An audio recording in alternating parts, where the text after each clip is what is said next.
What is up, guys? It's Malol here, and welcome to today's video. On today's topic, how to find winning products. Wait, plot twist? Winning products have absolutely nothing to do with the product. Might seem a bit contradicting at first, but bear with me for 1 second.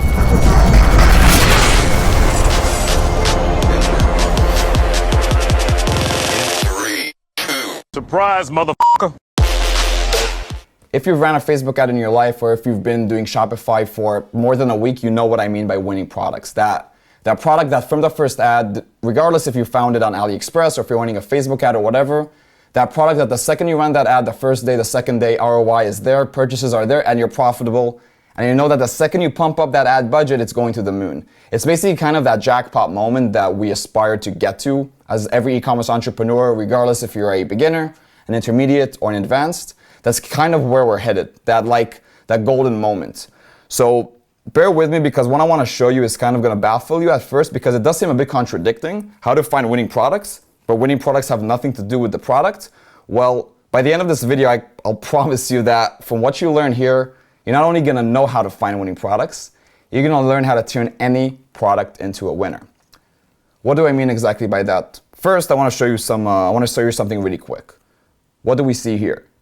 If you've run a Facebook ad in your life, if you got started yesterday, it doesn't matter. You know this is an ad dashboard, a Facebook ad dashboard. Now there's a bunch of numbers here, reach, amount spent, but there is one word that stands out the most. Can you guess it? Let's zoom in. See that red box? Let's go closer and closer. What do we see here? 7.8 million? Wrong. People. That is the answer. Now, let me kind of give an explanation really quick. We tend to look at it a lot as a game, especially in our communities and our mentality as an industry, if it's e-commerce or Shopify, or regardless, when you're selling physical products online, especially the past few years, this false mentality kind of grew upon us where we think that if we test more products, we're going to find that winner and we're going to reach that financial freedom or whatever you want to call it. But the truth is that a winning product has nothing to do essentially with the product. Now, the reason I'm showing you this is because we always see these numbers and it always seems like a game to us, but we're forgetting that we're actually talking to people here. We're approaching actual human beings behind the screen. Now, 7.8 million people, it's a lot. It's a fuck ton of people. That's actually the population of Israel, where I'm from. But we don't see it that way. We see it as numbers, and that's where we're wrong. Once we start looking at it as people, as actual human beings behind the screen, that's where our mentality will start to shift. People have fears, desires, feelings, but especially a story. We're all different. We all need to be approached differently. Now, going back into topic, winning products have nothing to do with the product. But what if I told you that you can turn almost any product into a winning product? Because the determining factor of a winning product has to do with one thing: marketing. Now, don't confuse marketing with advertising. I don't really know the dictionary definition of advertising or marketing, but for me, advertising is the action of showing the ad to the person, to the consumer, to the customer, while marketing is the positioning, the angle of the product of the ad. So marketing can turn any product into a winning product. Again, advertising the action of showing the ad, while marketing is the story, the positioning, and the angle. We kind of forget that we're not advertisers, we're actually marketers. And we tend to put those two in the same pool. And I'm talking about myself as well, because I've been living in this false mentality as well. But once you understand that marketing has to do with every product and another product itself, you can sell $10 million worth of rocks. Now, if you've been online for more than a day, you know what the pet rock is. This has generated multiple 7 figures, if not 8 figures. And it's basically a rock, guys. It's literally a fucking rock. If you go to your backyard, you can find this exact product. But the difference is that they positioned it in a way that was able to achieve multiple 7 figures. How? They positioned it as a gag, as a gift, as a funny gift, as a Christmas gift or whatever, to fool your friends, to make them laugh, and basically to ruin their holidays or whatever you want to say about that. Because the thing is that the second they took that rock, they developed a story. Like, how can we do the most retarded thing and actually take this rock and make millions of dollars out of it? And they succeeded. Because what they did is that they took it, they thought about a story, they thought about a positioning, and who wouldn't laugh if they get a Christmas gift as a rock? So this is a great example showing you that the positioning has mostly to do with the product. Now, obviously, this is a far end of the spectrum example. I'm going to show you more tangible examples in a second. But the thing is that with the mentality that I referenced before, we tend to look at winning products or e-commerce almost as a slot machine, almost as a blackjack table, even if you don't think so, because if you tend to release 10 products, 20 products a week, or 5 products a day, or however long you've been in the industry, you stop to look at it as an actual creative aspect. You start to look at it more as a numbers game, and that's where we're wrong. Let's take, for example, this guy. This is me 2 years ago, and this is probably you as well. Looking in front of a computer, looking at their ad dashboard, and saying to themselves, this one has to be a winner. Well, this is exactly the same thing as this. It's exactly the same thing. You're just releasing an ad, releasing a product, you're pulling that lever, and hoping to get 3 sevens. So let's completely take that mentality, crunch it up, and throw it to the garbage, because we're gonna go into a completely different perspective here. Now, how do we actually turn any product into a winning product? So first of all, I encourage every single one of you to start to be more aware of yourself and aware of your business, and stop beating a dead horse. Start looking at it more as a business, and think as an entrepreneur, as a business owner, rather than as a advertiser, or as I like to say, the drop shipper. Because we're business owners at the end of the day. You know, we're in this business to make money, but we want to be able to control our luck. Now, if you fill up 1 lottery ticket or 1,000 lottery tickets, you probably have more luck filling up 1,000 lottery tickets. But why fill up lottery tickets to begin with? Why not go in a different direction? So, to move away from the fluff and actually go into the practical aspect of this, we need to understand what makes someone buy something, because people don't buy a product for the product. They actually buy it for a very, very specific reason. All of us, humans, all of us as a culture, as a human environment that is developed through instincts, and whatever you believe in doesn't really matter, but we need to understand what makes someone buy something. Is it because they think it's cool? Is it because they think it will make them rich? Is it because they think it will get them laid? People don't buy products, guys. They buy stories. Or more specifically, they buy the story that's playing in their mind when owning the product. So when you go to a Ray-Ban shop, you spend $200 on a pair of glasses, you don't buy it for the plastic. You buy it for that vision that's in your mind of how you'll look and feel when you wear those glasses. A good example for me is, you see this watch, $40,000 Rolex. It's materialistic, maybe, but I can say that now you can see me wearing this $40,000 watch, or whatever you want to call it, but the thing is that I have a specific value on this watch that I see myself when I wear it. And that's the same thing with any product that you buy, regardless if it's a computer, if it's an Apple computer, if it's a pair of glasses, if it's a cucumber slicer. You always have a vision in your mind. So a male can buy a piece of sunglasses because they imagine themselves wearing these sunglasses, looking sleek, looking cool, being attractive. Another really good example, and this one I love, because perfume or cologne, when you think about it, the commercials have no fucking sense. You cannot smell the perfume or the cologne through the commercial. You're literally buying the vision of the commercial. And that's the thing that like always intrigues me the most, because perfume and cologne is a booming industry. And the ones that are the most successful are the ones that are able to push their vision of that smell into your mind without even you smelling it. You'll actually connect that emotion into the smell. Now, I don't want to go into too much fluff or complications about this, but that's what I kind of want to showcase here. And when you take this mindset, you can, once you tie the right story to the right product, to the right person, you will always have a winner. So stop looking for winning products and start turning products into winners. So, first, you need to figure out your 3 W's. Okay, now the 3 W's is not something that I have invented. It's been around from the beginning of time. Finding winners, or this mentality, or this video that I'm talking about here, it's not something that Ben Malol invented. This has always been the case for businesses, for Apple, for any huge company, and even small companies. And it's only changed kind of in the past few years, where dropshippers started making money from spending $5 a day. So they thought that it's like a slot machine. But now we know that there is much more than that, especially due to the market changing, evolving. And honestly, I don't feel excited about waking up in the morning, getting on a laptop and just hamming out products until I find a winner. I actually want to feel like I'm doing something and evolving my actual skill.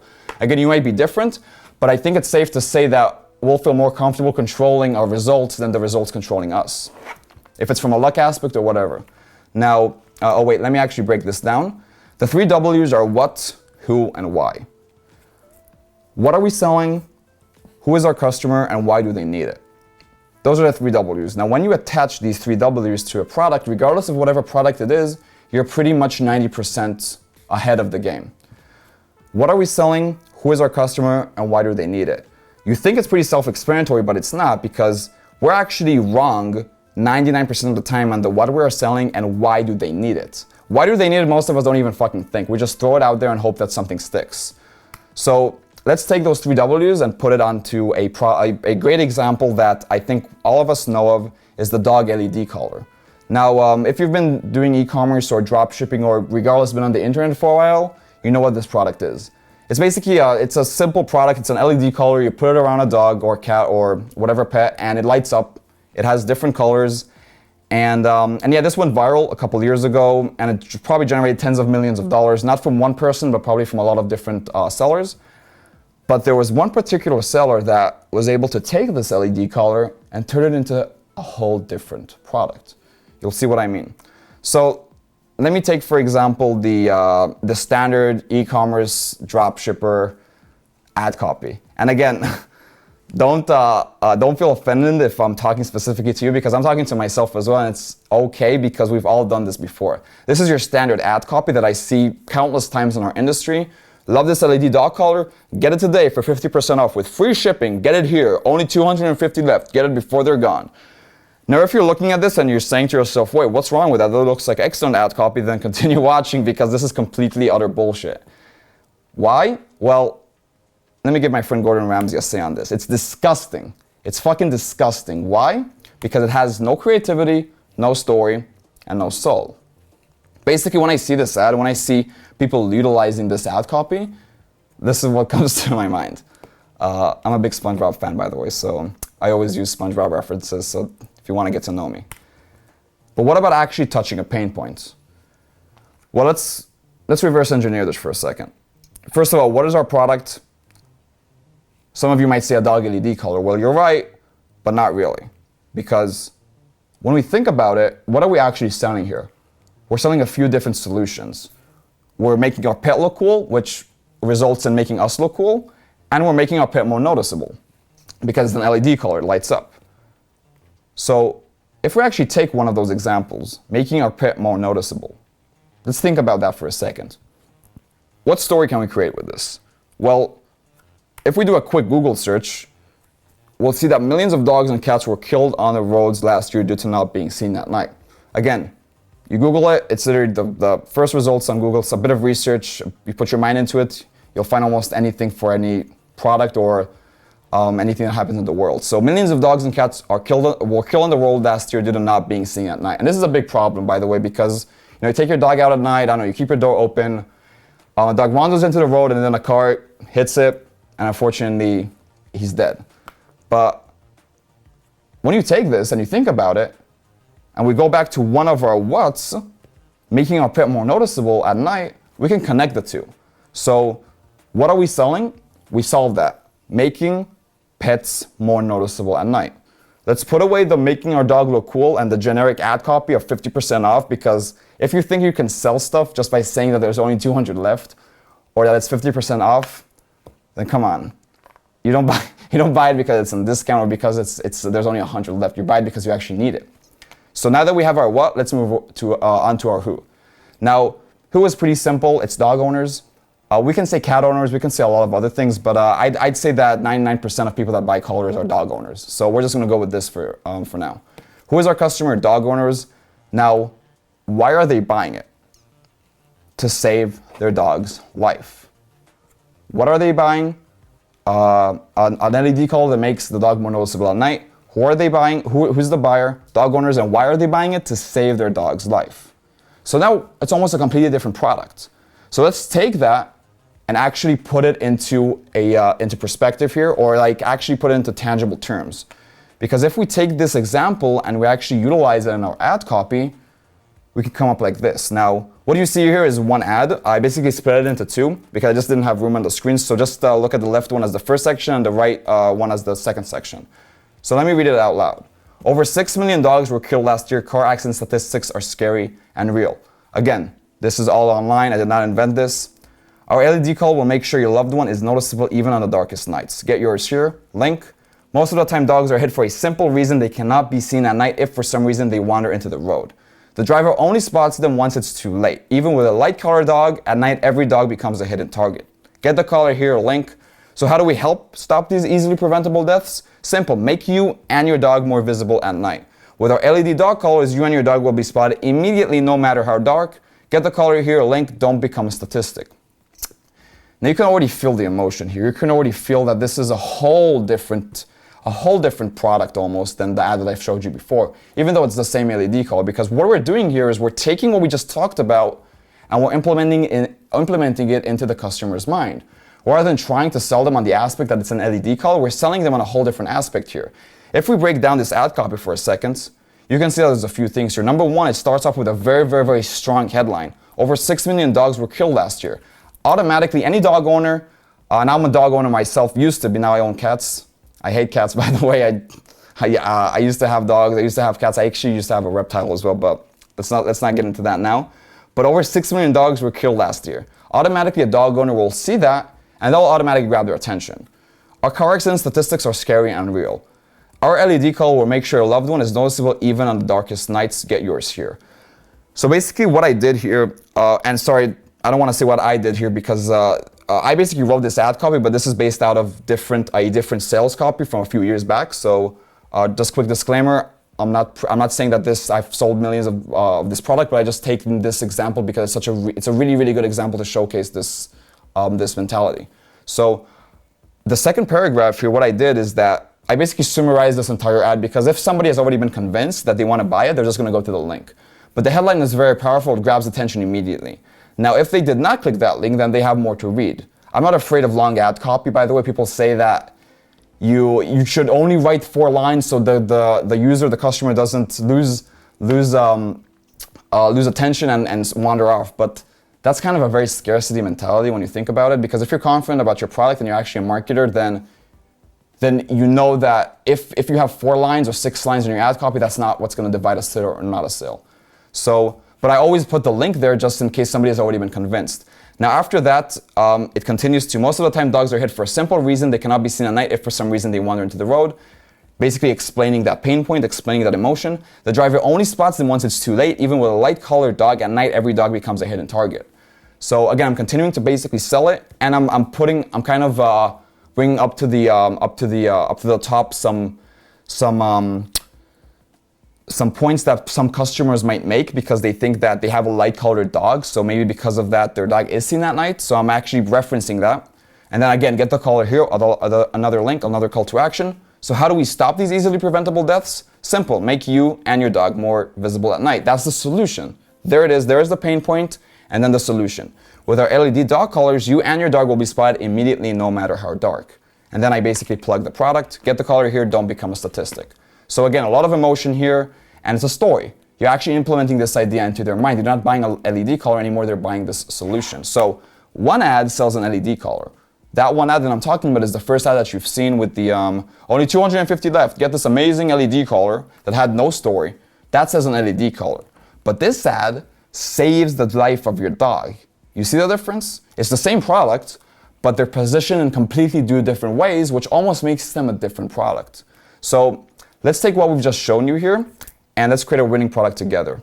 So some products, by the way, consists of many different products. When I say products, I mean stories as well, because a product usually has a lot of different customers, right? Again, Ray-Ban glasses, black Ray-Ban glasses can be for people that see themselves as hipsters, see themselves as rappers, see themselves as skaters. That's why every product almost can be positioned in many different ways. But we gotta start looking at it and not trying to catch everybody with one net. So this is the anti-theft bag. Now, again, you've probably seen this before. This, again, probably hundreds of millions of dollars. I've sold it in the past as well. And the reason it's sold so much is because there's such a wide variety of different people and different customers and different stories that you can tell with this product. There's so many different customers, but let's go back to our what, our who, and our why for a second. So what are we selling? An anti-theft bag, but we're selling solutions. What are the solutions? Well, number one is the obvious, to prevent theft of valuable goods, right? Number two is that it's a comfortable bag. Number 3 is that there's an easy accessibility to items. Number 4, it's a durable bag. It's made out of very durable materials. Number 5, it's water repellent. And number 6, it looks cool, right? We can bring that up as well because that's a pain point in some way. So we don't only have an anti-theft bag, we have 6 solutions here. Preventing theft, it's comfortable, it's easily accessible to items, it's very durable, it's water repellent, and it looks cool. So that's our what, okay? Let's take that, let's write that down in a notebook, and now move on to the next step, our who. Now we need to connect our what to our who, but remember, there's not one who here. There's actually a few. Most products don't have one customer, so don't treat it as one product. One of the who's or one of the customers can be world travelers that travel around the world, go to, if it's third world countries, and they move around a lot. Second customer can be students, college students, high school students. The third customer can be a business traveler, somebody that goes on flights a lot, pretty financially stable. They're pretty rich, and they move around a lot. They're mostly travel for business. Now there's more who's to this, but let's just take these 3 because those are the 3 that I thought about and I think are probably the main customers. Now that we have the who, we got to go through our why. Every customer though needs to be marketed differently. So we have these 3 who's, but we got to understand that we cannot take all of these 3 and put them into one pool because every type of fish has its own type of net. And this is a really good metaphor because when you want to go catch lobsters, you don't use a salmon net. When you want to go catch salmon, you don't use a lobster net. You use a net that is specific for that fish. Yes, you can go with a fishing boat and cast a generic net and hopefully catch a few lobsters, a few salmon, and maybe one shrimp. But we both know that 99% of the potential of the fish that you want to catch will fall through the holes because there's a specific net for a specific fish. So stop trying to catch all of the fish, aka customers, with the same type of net. Now, let's go to our who's, and let's attach our whys to those who's. World travelers, what's their why? To prevent pickpockets in foreign countries. Now, easily you can gather up countless reports and statistics on pickpockets that happen around the world and use it in your ad copy and use it in your sales copy. It's the same way that we did it with the LED color. Another solution is that you can actually, another angle that you can take is you can basically figure out the kind of the average that world travelers have in value in their bag and add it up and use that in your ad copy. So if a world traveler usually has a computer, a tablet, a drone or whatever, and it's valued at, let's say, $2,000, you can say something like, are you a world traveler? The average world traveler has over $2,000 worth of goods in their bag. But did you know that over 47.5% of world travelers have experienced theft in a third world country? Now again, don't quote me on these numbers. I'm just throwing it out there as an example. But that specific positioning is already implementing an idea into their mind and reminding them that, oh shit, 47.5% of world travelers get their shit stolen. I don't want that to happen to me. And I do have over $2,000 worth in my bag. So now that they put it into perspective, a $70 bag is worth it for them to not lose $2,000 worth of goods. So that's another way to do it. Another pain point can be the different types of compartments for books, journals, cameras, laptops, etc. It has a lot of different compartments, like I showed you in the what they were selling. It's water resistant and durability for different types of terrain. Talk about how easily water can enter a regular bag and ruin the components. Because what happens there is that world travelers, they go through a lot of different messy terrain, if it's through rain, if it's through snow, if it's through mountains, and this can be a very strong pain point for them. So you can talk about how easily water can enter a regular bag and basically ruin the components of it. And how comfortable would it be to explore without having to give your back a rest every 30 minutes? Because again, that's a pain point that world travelers have. It's annoying to walk with a bag for hours and hours and then get back pain. And again, guys, you don't need to be a genius to figure this out. Just do a little bit of research, be creative, and you'll figure all of this out. I'm by no means a world traveler or a student, but I can use Google and figure this stuff out. Google the 10 most annoying things that students agree on. Google what you need to know as a world traveler. You'll figure out a bunch of things, and you can attach almost anything to a pain point and sell something on that pain point. You want to reverse engineer any product that you're selling. Stop trying to figure it out on your own, or even worse, stop trying to just throw out that net and hope something catches and start thinking. Now, if we move over to the business traveler, he's a whole different specimen. He's a whole different fish, because a business traveler doesn't care about the water resistance of the bag. He might care more about the convenience of going through airport security and being able to snatch out the laptop and passport in a second. Now, myself, I can really relate to this because TSA is a bitch. Going through airport security is so annoying, and if I had the solution, it would be so fast and seamless to just go through airport security, snatch out my laptop, snatch out my camera, put it in the bins, and go through airport security. Now, as you know, you got to take out all of your electronics when you go through an airport, so this might be the strongest pain point for a business traveler, and not necessarily the other ones that we shot for the world traveler. Other than that, it easily fits underneath the seat in a plane, which again, might be a very strong pain point for a business traveler. There's different types of compartments as well, but for different objects, like a laptop, like a tablet, like a portable charger, and so on, and it looks really cool. A world traveler might not care that it looks cool, he just cares about the convenience of it, but a business traveler wants to look sleek. So that's why this is aligned with the business traveler. Now we move on to students. Why do students need this bag? Well, it's perfect storage for all notebooks, educational books, headphones, and laptop. Again, we're talking about the compartments here, but now we're not talking about a drone or a portable charger. We're talking about notebooks, educational books, headphones, and so on. So that's something that students will use, college students, high school students. And to prevent pickpockets on buses. Compared to the world traveler that is going to prevent pickpockets in third world countries, students go on buses a lot. And again, you can probably find countless statistics and reports on pickpocketing on buses. So quick Google search, you'll find you can use the same positioning that we've shown before. You can even sell it on the fact that it has a sleek pocket to hide cheat notes for tests. Again, you can take a humoristic approach, it doesn't matter, but that's something that my students might actually care about. And of course, it looks super cool, and there'll be the cool kid on campus, which if you're a high school student, you care about this, which if you're a world traveler, you don't. Now we have our what, our who, and a why of 3 types of customers, which are completely different. So depending on who you go for, your entire angle will be different. And by angle, I mean the ad copy, the story, the creative, the image. If you're selling to a business traveler, you won't take a 25-year-old guy sitting and meditating in India, you'll take a businessman with a suit. If you're selling to a world traveler, you'll take that 24-year-old guy meditating on a mountain in Peru or something.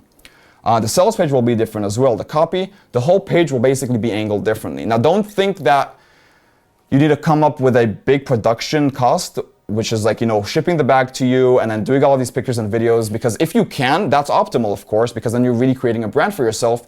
But if not, even changing the ad copy, like we did for the LED color, is sometimes enough to take a product that's not making money and turn it into $1 million product.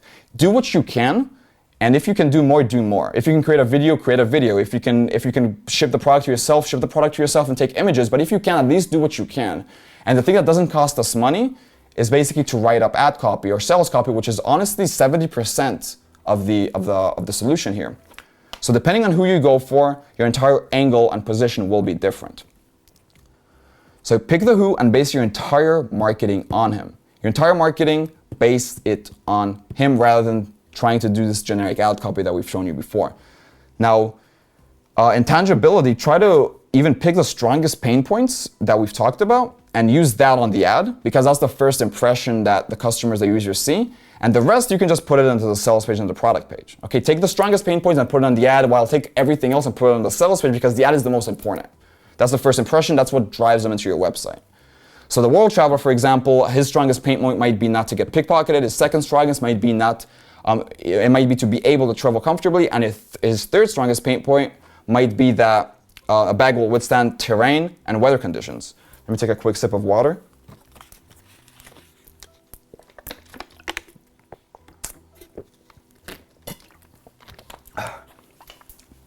So these are the 3 strongest pain points for a world traveler. Again, this is solely my opinion. You can think differently.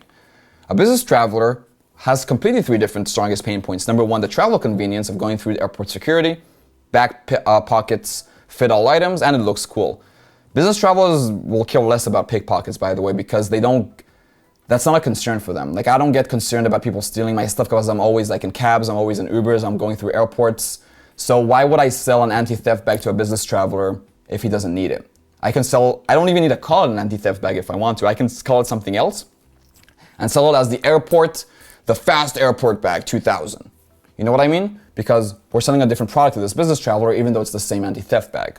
And a student, might care about the convenience of the back compartments. It might care about the fact that it looks cool and to not get pickpocketed on buses.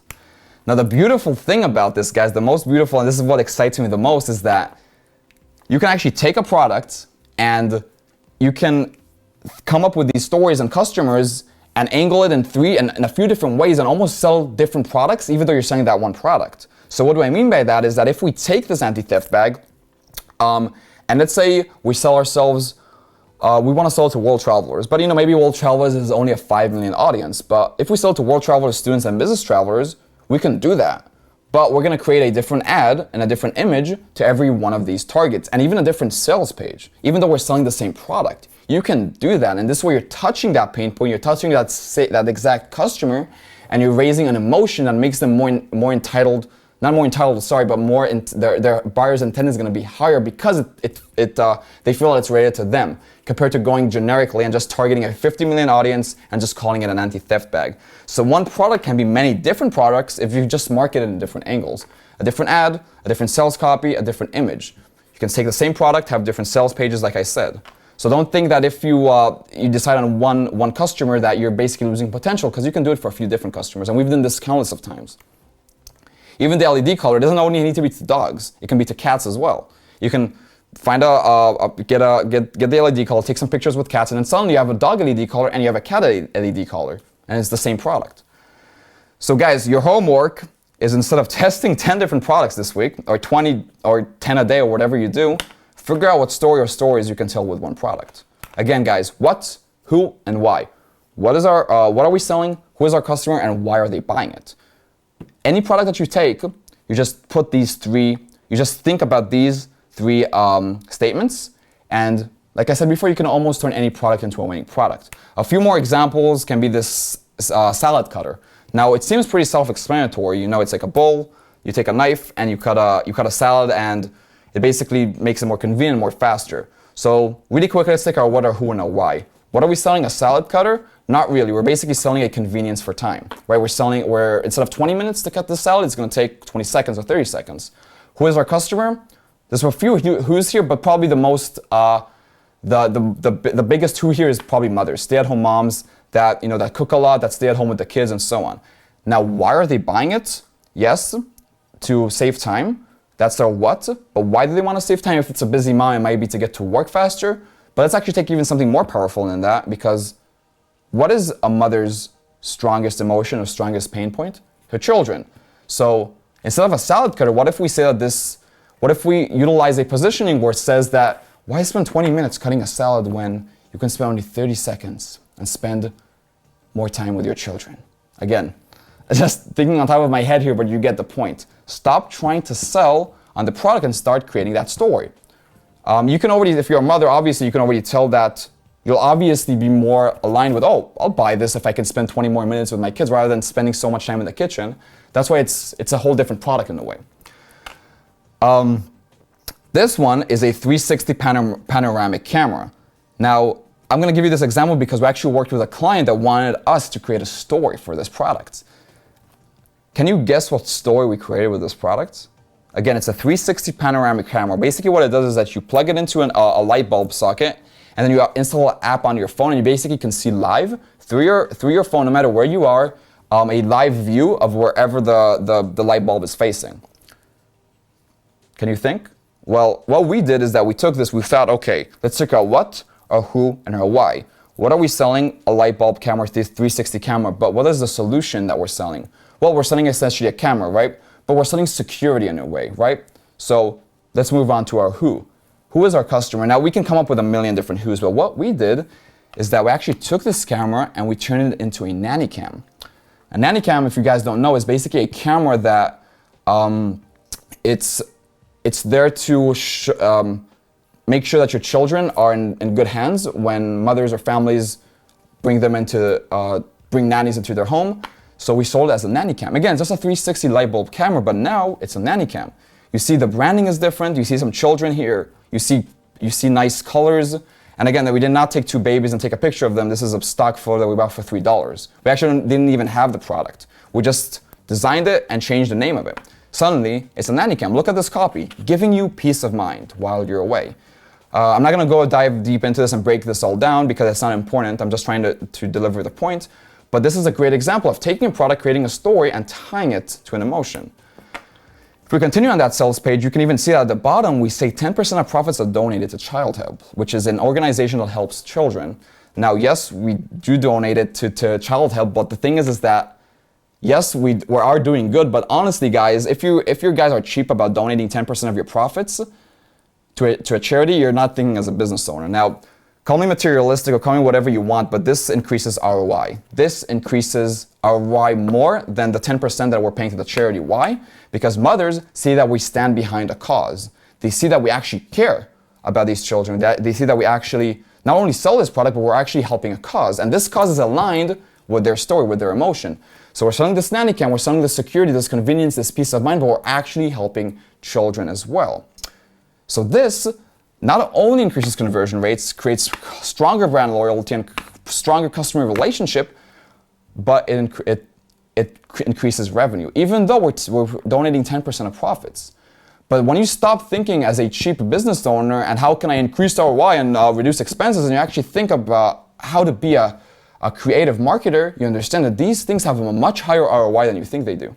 And again, you can do this for anything. If we wanted, we can take the LED collar and basically say that we're donating 10% to stranded dogs, for example. The fidget spinner, great example. It was called a toy spinner, by the way, if you guys have read the story about this. And this has been around since the 1980s, 1990s, but nobody really knew nobody knew about it. But why did it suddenly blow up? It literally blew up probably only like 5 years ago, and we all know that there's nobody that doesn't know what a fidget spinner is, and it generated probably hundreds of millions of dollars, not from one person, but from a lot of different people. But the first person that was able to blow this up, he looked at it, he took the what, the who, and the why, and he thought, okay, this is a toy? No, wait, who's our customer? Let's think about people with ADHD, people that need to fidget. Boom, fidget spinner was created to basically help people with ADHD to basically, to fidget or to be more, again, I don't know the exact solution, so sorry if I'm thinking on top of my mind here, but you get the point. It's there as a product to help people with ADHD to focus more. And that's how the fidget spinner basically blew up. It went from the toy spinner that nobody knew about to the fidget spinner, which was able to generate hundreds of millions of dollars. Because now there's a what, a who, and a why. ADHD, what we're selling, a fidget toy, and why are they buying it? To focus more, to treat their ADHD. Does it really help ADHD? No, it doesn't. I have like 20 fidget spinners and I actually lost attention after a week, so it's pretty contradicting when you think about it. But you get the point. So guys, stop playing the numbers game, stop being in a casino, and start thinking like a storyteller, because the storyteller will always beat the advertiser. Stop looking at products as a numbers game, stop looking at products as a product, but start looking at a product as a story. Guys, thanks so much for watching. If you're on YouTube, make sure to subscribe, turn on bell notifications, because I'm going to be releasing weekly videos on marketing, entrepreneurship, not the fluffy entrepreneurship though, things like this, where you can actually understand and see kind of a shift in the industry and learn something new, hopefully. So I hope you guys liked it. If you're on Facebook, make sure to like my page and follow my page, because again, I'll be releasing weekly content, weekly videos, specifically about these subjects. Guys, thanks for watching, and I'll see you next time.